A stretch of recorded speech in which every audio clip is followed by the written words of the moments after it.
and welcome to the Parent Problems Today podcast. And today you have myself, Robert Trout, and Paul Arredondo from the Parent Trainers team. The topic of today's episode is looking at the idea of understanding de-escalation. De-escalation is something that parents have to be able to do if they want to effectively instill a process of change into their family dynamic or to help one of their children go through a mental or behavioral health process. So sometimes there's some misconceptions about de-escalation and what that means. And we want to look at those, but also just talk about the basics today, the basics of de-escalation and kind of the skill set of understanding what that is and how you would use it as a parent of a teen, tween, or young adult who's going through a process. And I guess what I want to do is make sure we start by looking at the spectrum, because I have talked to a lot of parents that I'll talk about de-escalation and I'll say, oh, well, my kid's not like breaking things and like running away. That's not what my kid's doing. My kid's refusing to go to school or refusing to get out of bed, or they're just not doing their chores or something like that. And I guess we should definitely start there, where understanding de-escalation is for the parent to see that when a kid is acting out, it is not always in anger. We talk very often about the red zone, and that is when someone's at an elevated state where you see posturing and physical acting out and verbal abuse and things like that. But underneath that, we look at it and talk about the blue zone, which is very much that like lower level of acting out where there's not physical threat, but they're still acting out. I mean, we're just looking at someone that's locking in, right, to a behavior because they're looking for an outcome.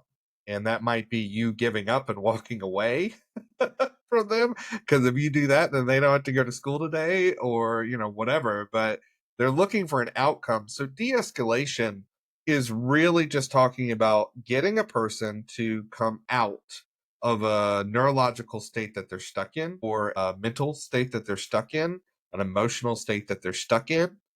We're really talking about getting unstuck.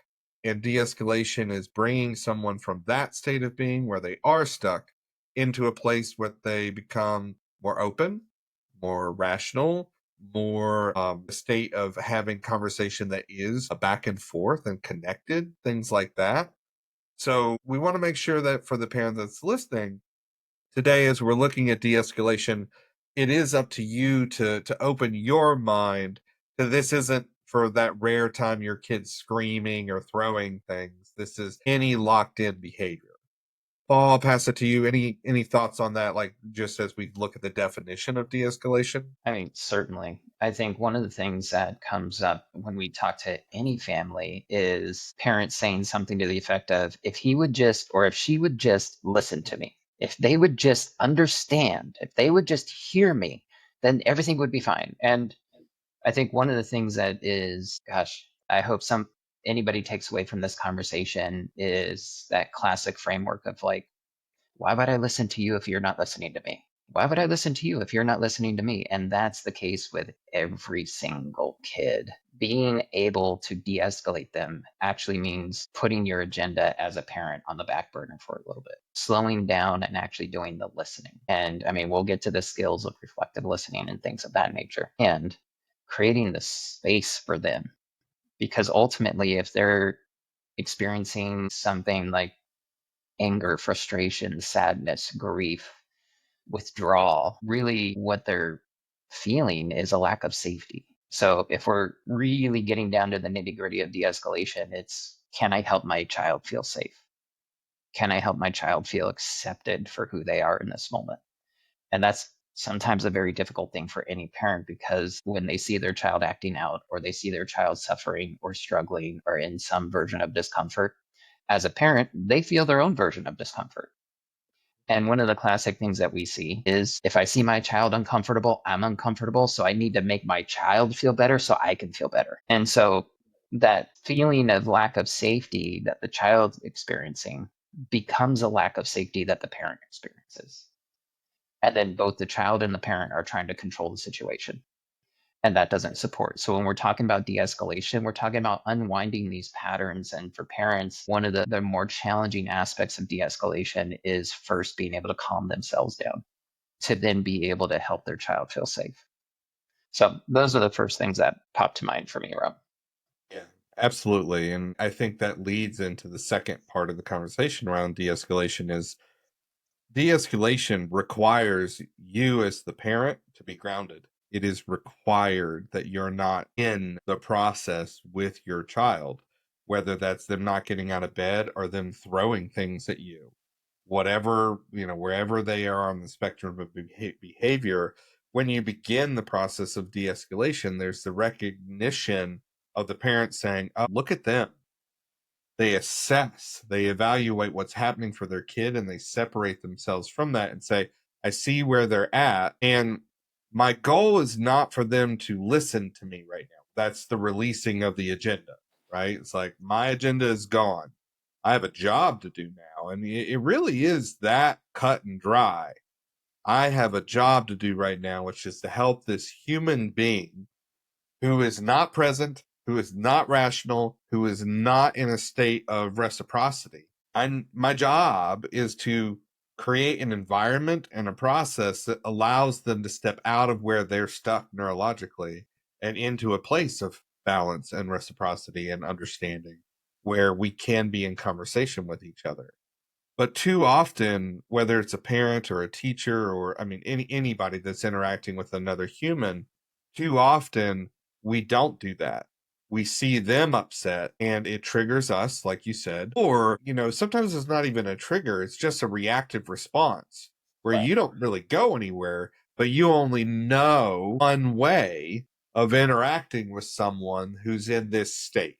And that's usually from your past, right? So your brain backtracks and says, oh, well, when someone's yelling, I run away, I fight back, I stand my ground to show them how strong I am, whatever it is. And there's that recognition that in the process of overriding that automatic response and saying, oh, hold on, I have a job to do right now. And I find a lot of people relate to that idea of, oh, I have something I'm supposed to do right now versus I'm supposed to participate in this or run away from this or whatever their reaction would be. It's very much, oh, there's a protocol to follow. Step one, step two, step three, and they go through their kind of checklist to support this person that's struggling. But there's the identification. I can assess that this person is not present and I feel capable. That's important.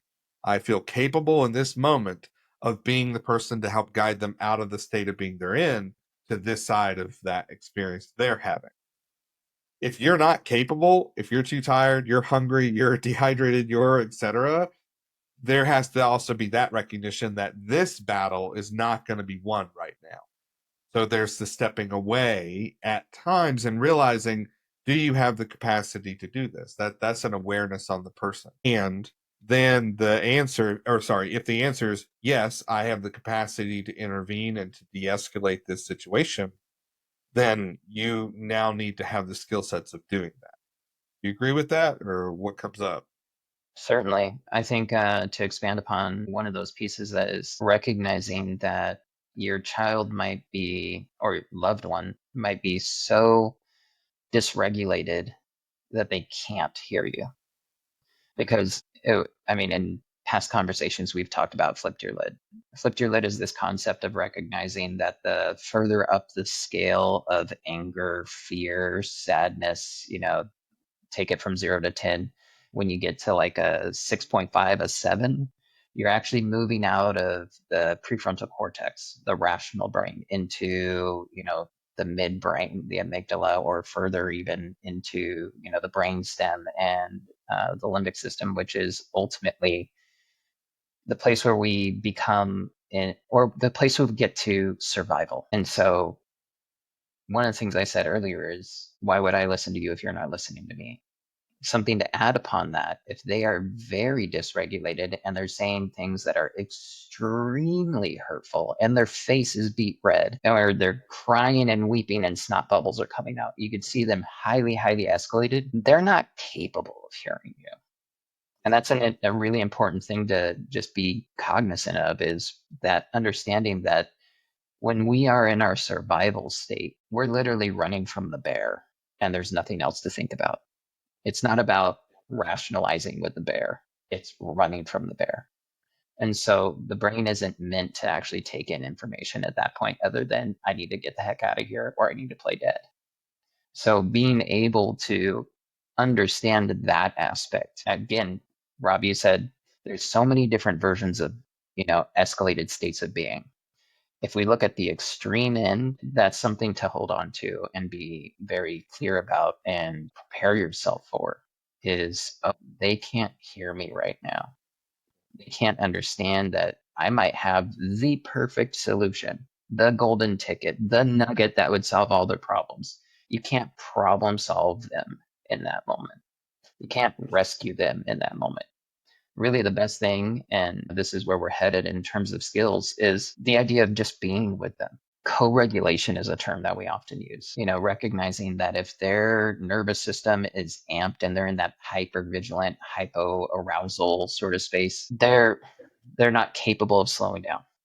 And so they have to be able to co-regulate, or what we can do, a sense of purpose, like you were saying, Rob, is we can actually slow ourselves down. So this goes back to what we were saying earlier. Slowing ourselves down and being calm and taking care of ourselves in that moment is step number one, to then be able to show up for them and help them slow down. Because if we have wide eyes, for instance, or we have a tone that sounds like we're a little anxious or we're trying to grasp at something here, that's not going to help them feel calm or feel safe. We need to be able to slow ourselves down, soften our throat, soften our, the tension in our chest, release our belly, and these are all self-care practices that in the moment are hard to achieve and do, but, we need to be able to develop that skill. So, I mean, as we talk about many times, Rob, step one of doing any sort of change in the house starts with, the parents taking care of themselves and understanding what it means for them to slow themselves down in the midst of crisis.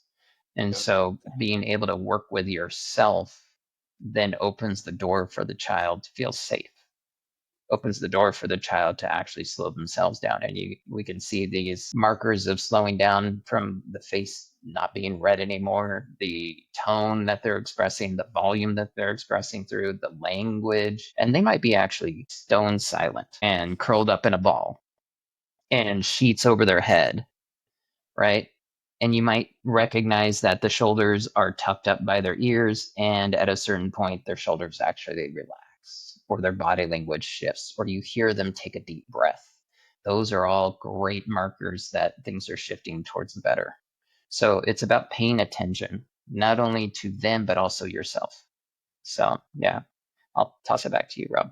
Yeah. Well, for the parent that's listening, what Paul just said, being under the covers, like tucked into a ball, that's the other end typically, where people look at that and they're like, oh, well, that's not de escalation. It's like, yeah, it is. That's anxiety at the like highest core, depression at its highest state, where this person has reached that level 10 in the opposite direction from the kids that's punching holes in the walls or punching you. The opposite of that is hiding from the world, like incapable of movement or speech or things like that, which leads into kind of the steps of de-escalation as we kind of do the basics. Step one, you mentioned earlier, reflective listening, but that is an assessment piece where you can only listen if they're willing to talk. So step one, or level one, for me when it comes to de-escalation and understanding it, is testing on where they are on their state of being. And speech is kind of the default. Parents like to ask questions or make demands or whatever it might be, but that interaction is very verbal. And we see quite often that that's where things start falling apart, or it's where it stalls out because the parent just wants to be heard or listened to in that moment, but the kid's not reacting. They're gone. The parent's failing to see that they're not at a state where language means anything. And that can go in both directions. Okay. So, level one is that, which gets into reflective listening. If they're willing to talk, then we're looking at a mid range lock. And those kids are easier to bring back because they're already a state where language might actually make an impact. If they're not there, level two is to switch over to nonverbal. So we're looking at body language techniques, neurological tricks related to like getting the brain to recognize safety, like you said earlier. And those are all skills that parents can learn and develop. But it starts by recognizing that your words don't mean anything right now. We need to go deeper into the brain, which gets into that physical touch or non-touch, nonverbal language and techniques. This is the kid that's refusing to get out of bed, and instead of yelling or saying anything, you get into bed right next to them and start playing music, right? Things like that can make all the difference in the world as a de-escalation to bring them out of where they are to a place that, hey, I'm right here with you. So we're headed towards that co-regulation. And then for me, after that, when it comes to de-escalation and understanding it, if verbal's not going to work and nonverbal's not going to work, now we're getting to sensory. And that's where we get into smells and bodily needs. That's where you make tea that's very fragrant and you bring it in and you put it next to their bed and you walk away. You give them space, but it's the smells and the music and the window being open and the fresh air or whatever it might be. Now we're getting to that deep animal brain of the basics of life and that life is okay right now. There's that sense of safety. So really it's an evaluation of where are they and where can you start from to start bringing them back to a place of recognizing that you're there for them, that there's safety for this, and that there's not a pressure of being like, you need to get here now. It's the agenda's gone, the timeline's gone, and we're just going to bring you out of the state that you're in, and it's going to take time. And I reckon thoughts on that. I think it's worth building upon that last point and recognizing that when we're talking about de-escalation, even if you're doing reflective listening well, it's not just one single reflection and your kid just snaps back to. Nope. It will take time, right? And it will take a sense of, for lack of a better way of saying it, self-control on the parent's part to be able to be patient in that process. And, parents, we work with so many families that have these stories of, but this is the 100th time I've been trying to get my kid out of bed and I'm pissed. This is the 15th time they've broken the window or snuck out and I'm over it. This is it goes on, right? And so there's that recognition of your own exhaustion, your own fear, your own sadness, your own anger, your own irritability. I mean, the sustainability of what we're asking. It's a big ask. I'm not going to sugarcoat it. And, there is quite a bit of nuance and way more to be spoken to each individual case when we're really unpacking this idea of de-escalation. And so when it comes to ultimately being with your child, one of the biggest things that I hope that any parent takes away is, there's this adage of go slow to be efficient. Slow yourself down to make the progress. Because if you speed up and you try and pressure them into change, it's just going to keep them activated in whatever direction, whether it's stuck in their bed or moving towards fisticuffs, because that's just the reality. And so being in that place where you can slow down goes back to what you were saying, Rob, of, it's not just slowing down in terms of talking slower. It's like softening your body language, softening your facial expression, being conscious of your presentation, and maybe even moving yourself through the house. There's tools like redirection to kind of shift the energy or shift the tension and moving yourself back away and thinking about proximity and space. One of the things that we talk a lot about is a sense of safety. And for every single parent, I will say it. If you don't feel safe, move yourself out of the space. If you don't feel safe, that's priority number one. Even if you think your kids are unsafe, if you don't feel safe, you're not capable of de-escalating them. And so being able to support yourself ultimately supports your child. So go slow to be efficient. And it's a very difficult thing to just jump right into. So Think about the patterns that you've been in with your child. Think about what has been happening.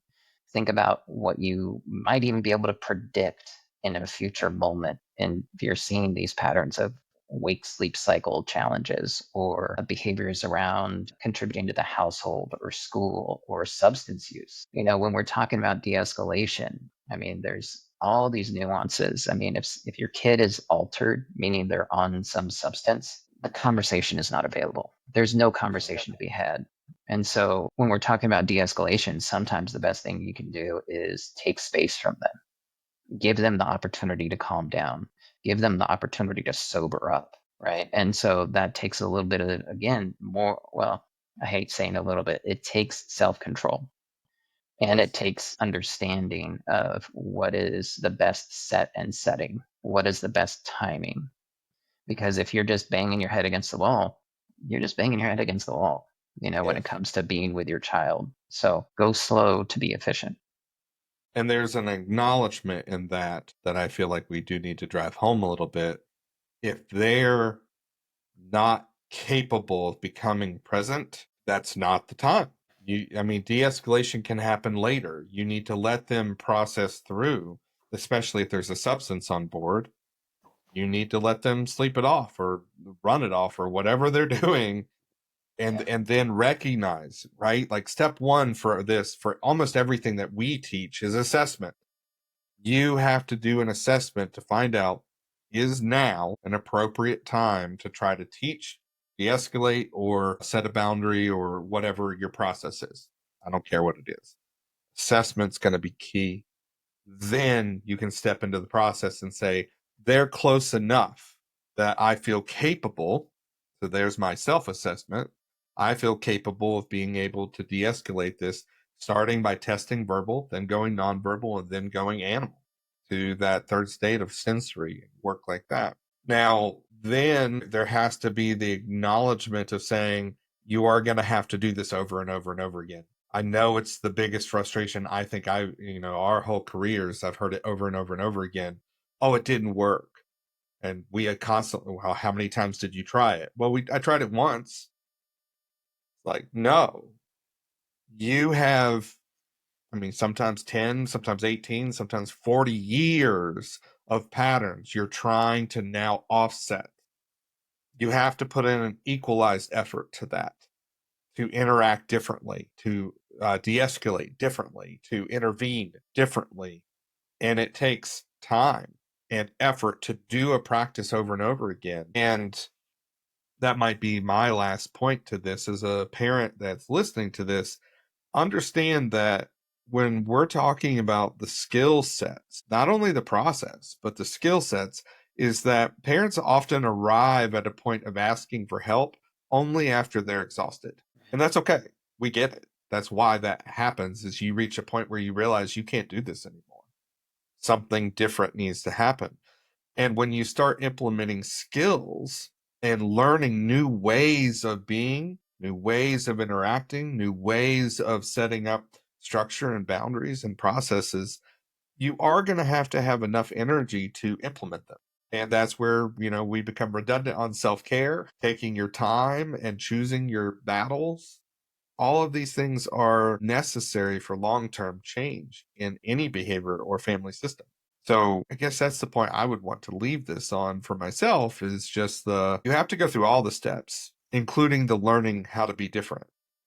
The learning the skills is half the battle, because you can't just keep doing the same thing you've always done. That's what led to your exhaustion in the first place. So there's the acknowledgement that what you have tried has not worked. And sometimes it's just taking what you think you know and tweaking it a little bit and making it different so it becomes effective. It's really amazing how having the outside perspective changes everything. Well, what would be your closing thoughts for families on this? I have another tip as well as some closing thoughts. Go for it. The last suggestion or tip that I would offer is take away the audience when you're trying to de escalate, Yep. which means that if there are siblings in the house or extended family in the house or peers in the house or community in the house or wherever you're at, take the conversation somewhere else or ask the other people to leave. because oftentimes it's hard to, especially if a child or a teen or a young adult feel like they're grasping at control and they want to maintain some sort of hierarchical perception. If they have an audience, man, they're going to get dug in, right? It's going to be much more difficult for them to actually let go, slow down, feel safe, be receptive after you calm them down. And so that would be my one last suggestion is remove the audience. Create the space for it to be a safe space where it doesn't need to be bigger than it actually is. That said, I'm going to go back and repeat myself and say, why would I listen to you if you're not listening to me? And recognize that if they are really highly escalated, they're not capable of hearing you because they're not in that front part of their brain where they can receive new information. They're somewhere else in that stress response, in that fear trauma response. So why would I listen to you if you're not listening to me? And go slow to be efficient. And in order to do those two things, slow yourself down first. So those are the things that I hope that any parent takes away from this conversation. And of course, in terms of diving into the nuance of skills, reflective listening, the idea of redirection, the idea of proximity, body language, and all of these things, and maybe even unpacking your reactivity, please reach out to us. Give us an opportunity to support you, to help you find your way, and ultimately help your child find their way. All right. So if this resonates with you as a parent, give us a call. Set up a time to talk about what we can do to help you or a direction you might want to step into. You can find us at parenttrainers.com, and we look forward to supporting you.